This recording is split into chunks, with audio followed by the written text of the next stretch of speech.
We have a first today on the Odyssey Journals podcast. I don't know how much you can see of this dog, but the dog was dealing with heroin addiction and went through the Odyssey treatment program and is now like a service dog. The star. And if you believe that, no, actually, we have a really wonderful guest today, Erin Bigler from the LDA's office. And welcome. And this is really this shows how compassionate you guys are, because you came with this service dog. Explain why you have the service dog. Yeah. Well, his owner, or his dad, if you're his human. Yeah, his human. Thank you. Is a client of LDA's who was sentenced to 180 days in jail.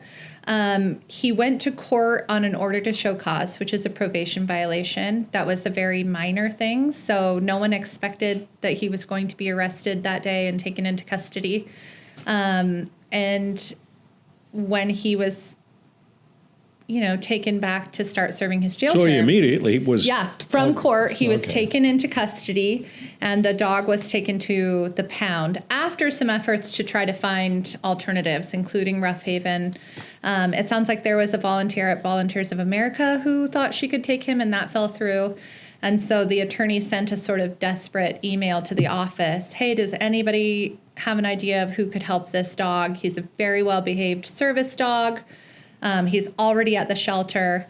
And I was frantic that night looking him up. He was already posted for adoption and everything. Wow. And so I was freaking out, like, oh no, someone's going to get this really beautiful, well-behaved dog, and his human really needs him, right? So I was like standing outside the door at the county animal services before they opened the next day. And I was texting with one of the attorneys, like frantically, like, what if somebody already got him? And she was like, calm down. There's probably not a line out the door at 8 a.m. on a Thursday. Right. But he's been staying with me since about November and will return to his human when he is released from jail. And a service dog goes through a lot of training. I mean, it's very valuable. Boy. Yeah. Anyway, welcome to Thank you. Another edition of Odyssey House Journals. I am your host, Randall Carlisle. Our guest is Erin Bigler from LDA. Now, what does that stand for?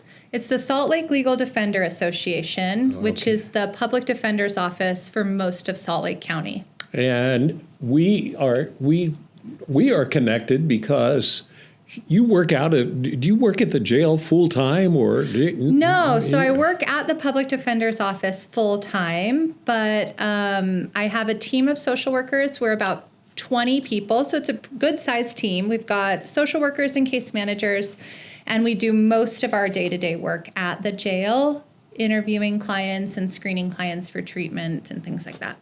So, and you've got to realize when it's almost like, because I've been out, I haven't been arrested and been in the jail, but I've been in the jail a lot of times, and it's like trying to call the IRS or dealing with a government agency. There's a whole bunch of bureaucracy that goes on in a place like the Salt Lake County Jail. Yeah. And if you didn't know how to navigate through all that, let's say you're a first-time arrestee or whatever, you would probably help someone out in that situation, right?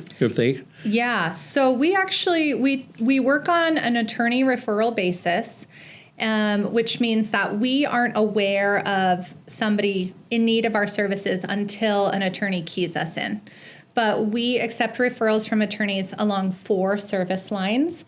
So we offer mitigation assistance, which is essentially professional storytelling. We have a programs track where we will complete screenings and assessments for either mental health treatment or substance use disorder treatment. We have a competency screening track where we consider clients who might be incompetent to proceed to trial. And we also consult with attorneys about what are called affirmative defenses, meaning mental state at offense. Was this person incapable of forming intent to commit this crime because of a severe mental illness, right? Was schizophrenia driving the bus that day, for example? And then the fourth service line is case management, where we do help assist with reentry planning, discharge, and really trying to connect folks to treatment services in the community, other support services, things like bus passes, Medicaid applications, housing vouchers, right? Our case managers help all of that. And all of this is part of your legal defense. So our primary role is to help move people through the court system, but we are relentlessly focused on recidivism. So I think we get to be good community partners in public safety in that way. And then our secondary goal is to save everybody money. Right? If we can identify somebody's service needs and sort of get to the root cause of the offending behavior and then apply the right supports or treatment to those issues, hopefully we move people through the court system and out without them just getting kind of stuck where they are. Well, I've heard a lot of people refer to you, a lot of our clients refer to you as a godsend. Yeah, thank you. Because it seems like you guys really care about the people who need some help in a situation like that. Yeah. Do you really care, or is it just a job? No, everybody who's there is doing it because they are a true blue believer. And really having access to people and their stories in an informed, investigative way gives us such a unique vantage point and perspective. Let me try to give you an example of what I mean. So I'm an LCSW. I've got a master's of social work, but I'm clinically oriented, right? So in the real world, not the court system, I would be a psychotherapist. But if you were to come to me, or let's just say any therapist, right, and describe a problem, your therapist would take you at your word. And that is right. That's the right way to go, because perspective is reality, perception is reality, right? And so everyone has their own sort of subjective truth. And in therapy, we're just going to address that based on the way that you see things and the way that you're navigating the world. But your defense attorney can't go to court and proffer your subjective truth as though it were fact, right? And so when we loop in one of our social workers, we're having to do a lot of investigation that includes collateral sources and a review of medical records, which just helps us to get to know somebody on a totally different level than you would be able to get to know them even if you were in a close professional relationship like you establish with a therapist. So I can think of an example, actually. I started my career in Nashville, and I was working on a medical college campus at an HBCU, at Meharry Medical School, in what was tantamount to HMHI, their behavioral health hospital. And I had a client come in who was court-ordered to be there through DCFS because SWAT, like police, had come and raided her home where she'd been manufacturing meth. And if you were only to hear her story on the news, right, you might hear things like, oh, she's a terrible mother, police raided this house with children inside. I've done many stories like that, yes. Yeah. And that's certainly one side of the story, right? But in getting to interview her and then looking through medical records, we start to sort of unpack how she got here, right? And so I mentioned mitigation as one track and professional storytelling. It's really an effort to help provide context to offending behavior and explain to the court how a person gets from this point to where they are, right? And in her case, she was suffering from a very debilitating case of lupus. and had a really difficult time even getting out of bed to care for her children. But moms do what they have to for their kids, right? She had a neighbor who introduced her to meth as a way to give her enough energy to get out of bed, get the kids bathed, pack lunch boxes, get them off to school. And that experience was that first, I guess, sort of insight that I got into the other side of the story that we don't hear on the news. Yeah. And that showed me, wait, she's not a terrible mother, right? She's actually a very loving mother with very few resources. Right. And some poor judgment. Yeah. But doing things out of necessity. Yeah. We can see how you get there, right? Yeah. And to be able to see that bigger picture and sort of hold that story, sit with her in that, it's such an honor, right? Yeah, I guess. So whatever happened to her? Did she do any time? No. So that job at that behavioral hospital was actually my first foray into forensics, just court involved, right?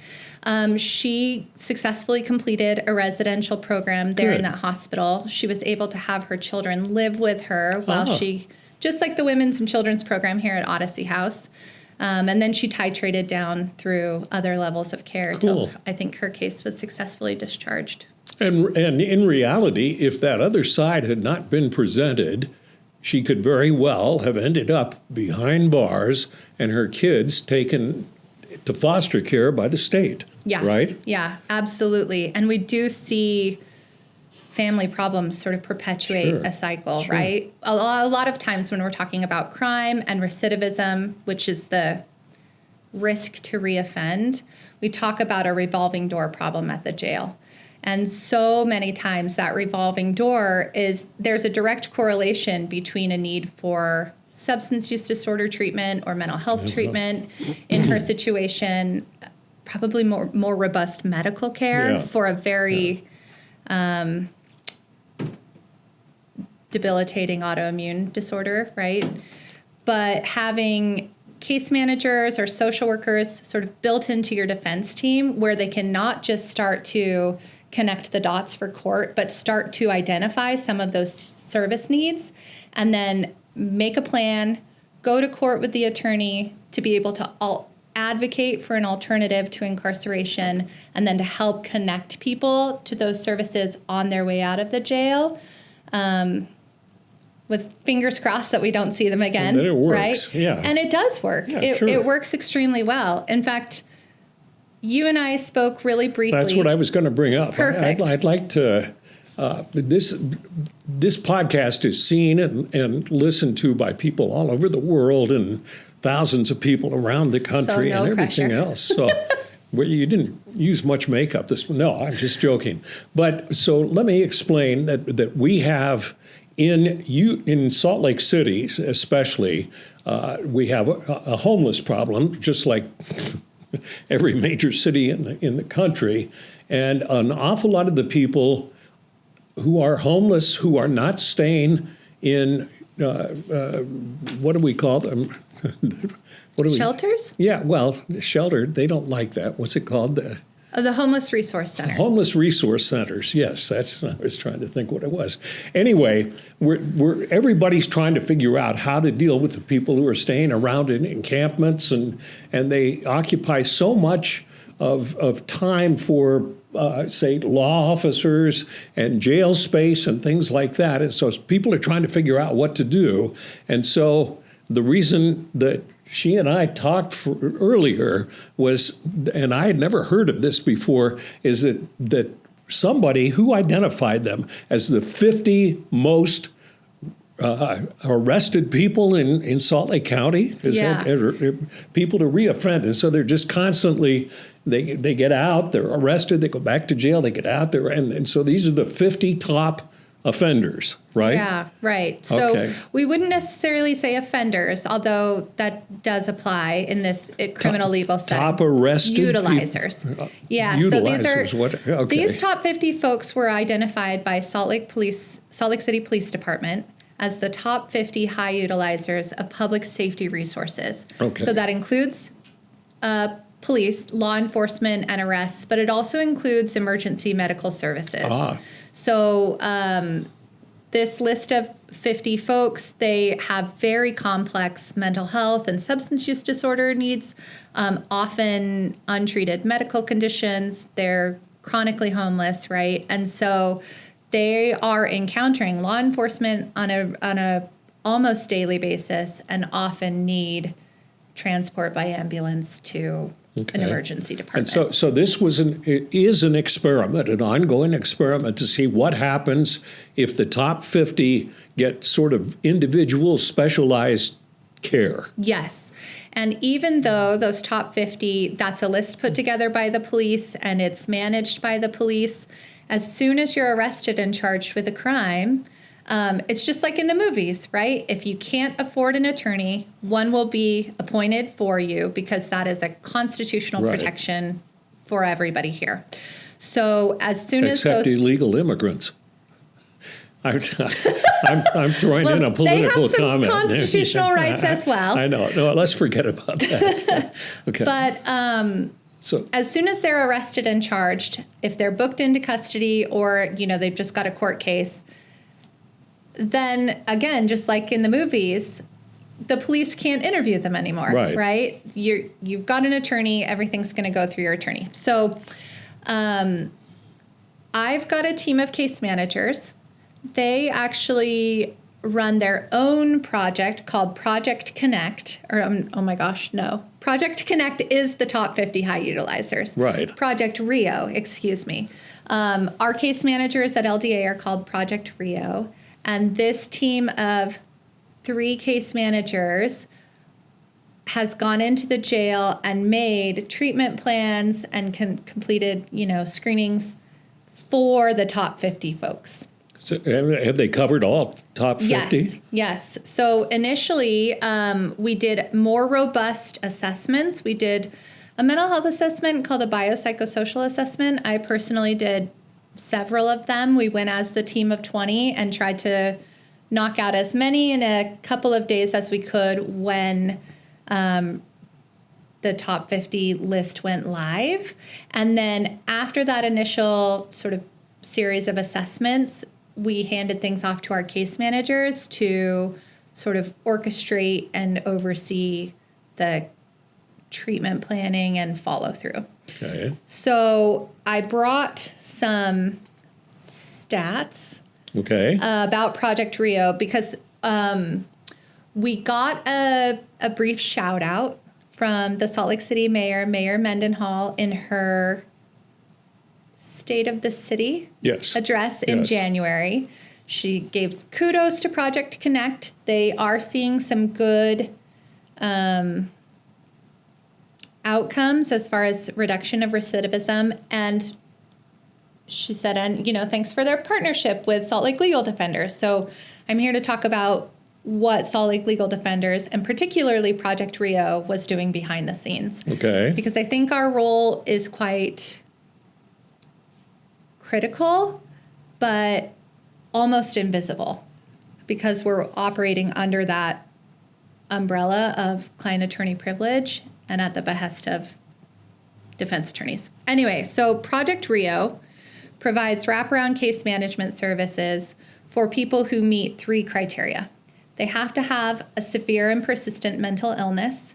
And here in Salt Lake County, just by way of triage and addressing the sort of limitation in resources, we typically limit services to individuals who have schizoaffective disorder, schizophrenia, or bipolar type 1 disorder. They have to have a pattern of homelessness, and they have to be high risk to recidivate. So all of those top 50 meet that criteria for Project Connect, and there is a big overlap between the two. I think of the top 50, something like 20 to 30 are being actively case managed by LDA's Project Rio case managers. Okay. So the Rio case managers are using evidence-based case management practices. They are doing ASAM-informed screenings, so We're using those ASAM domains to try to get at people's mental health, substance use, medical needs, even sort of social and environmental needs, right? We might have somebody who's stabilized on medications at the jail, for example, but if they're going to be discharged back to the streets, how successful are their long-term recovery goals going to be, right? We want to make sure that people are maintaining access to their medications when they're released, Sure. they're staying abstinent, that sort of thing.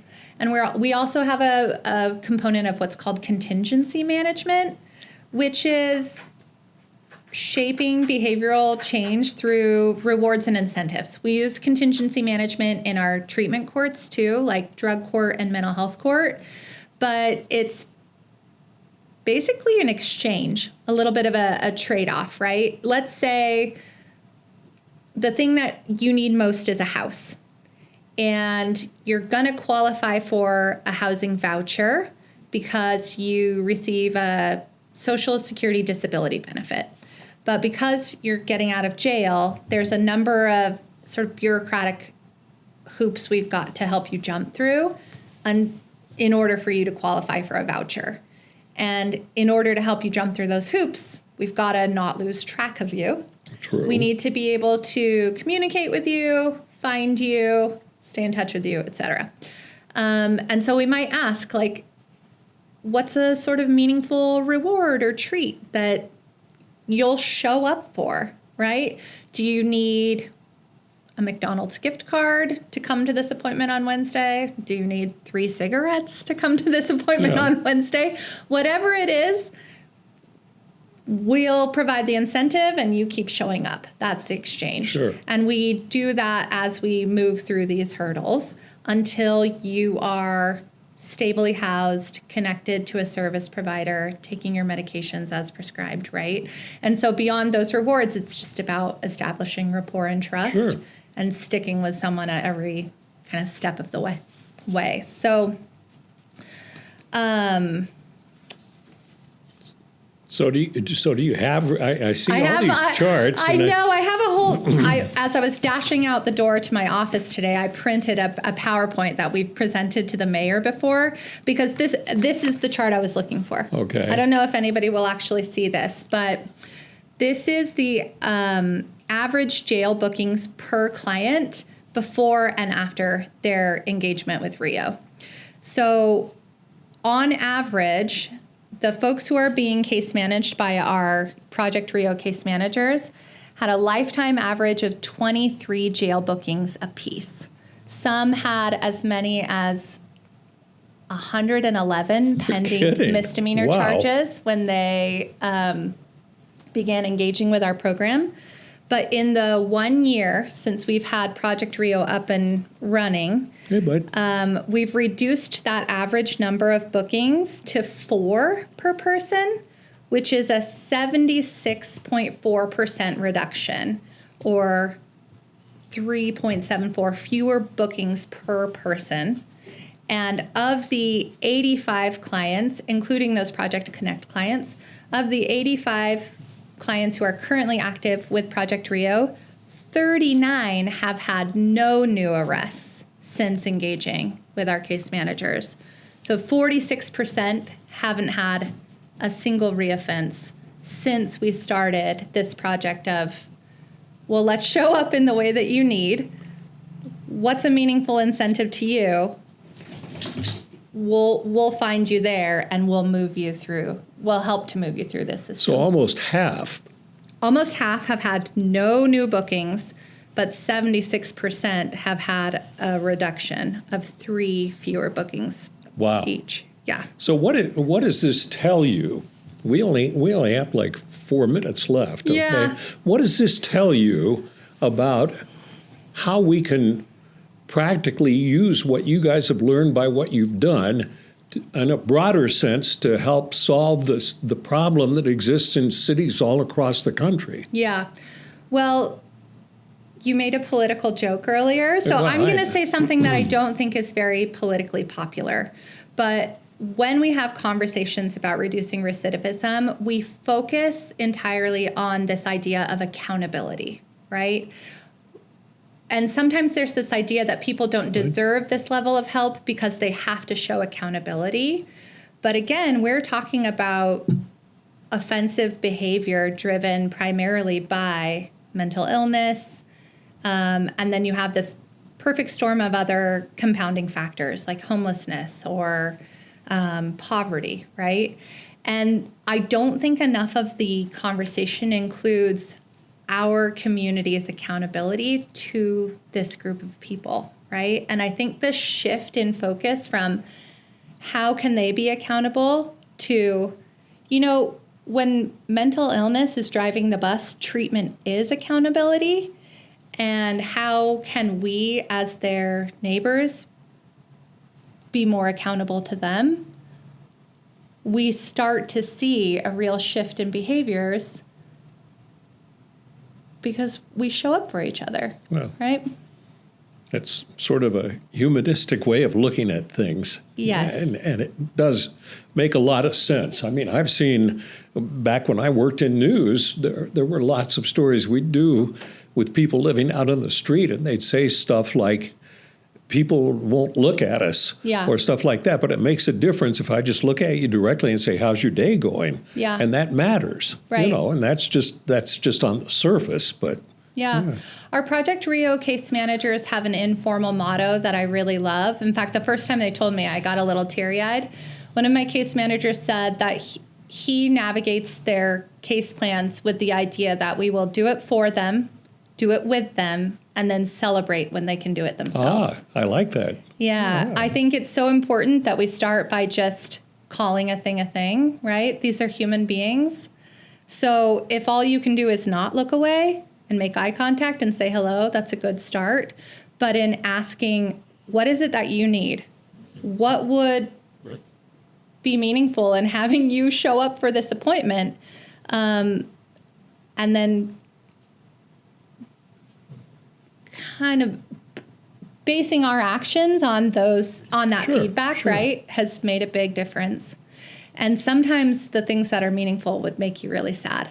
I thought it would be things like McDonald's gift cards or movie tickets or something, right? Because I was thinking of a treat. Right. But I didn't recognize how privileged that line of thinking was until we started getting feedback from clients that, from our female clients in particular, the number one thing they felt like would be a good reward was feminine hygiene products.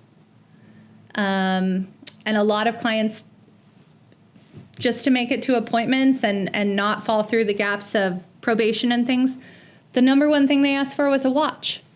And you think like, oh, a watch, a wristwatch? But our clients don't have telephones. Right. Right? They don't have regular addresses where they're getting mail. And so, if you don't have a phone or a calendar on the wall, like, how do you know what day it is? How do you know what time it is? Wow. And just getting people pads and tampons and watches has meant a 76% reduction in reoffending. We have maybe 30 seconds left. How can people say, I love what you guys do, okay? How can people support you? I mean, are you tax supported? Oh, man. Well, so we are a 501c nonprofit, C3, nonprofit. 501c3, yes. We have some grant funding currently. This is the first time we've ever looked into grants or fundraising or donations, but I hate to turn down money if people are offering, so I don't know the answer, but I'll get back to you.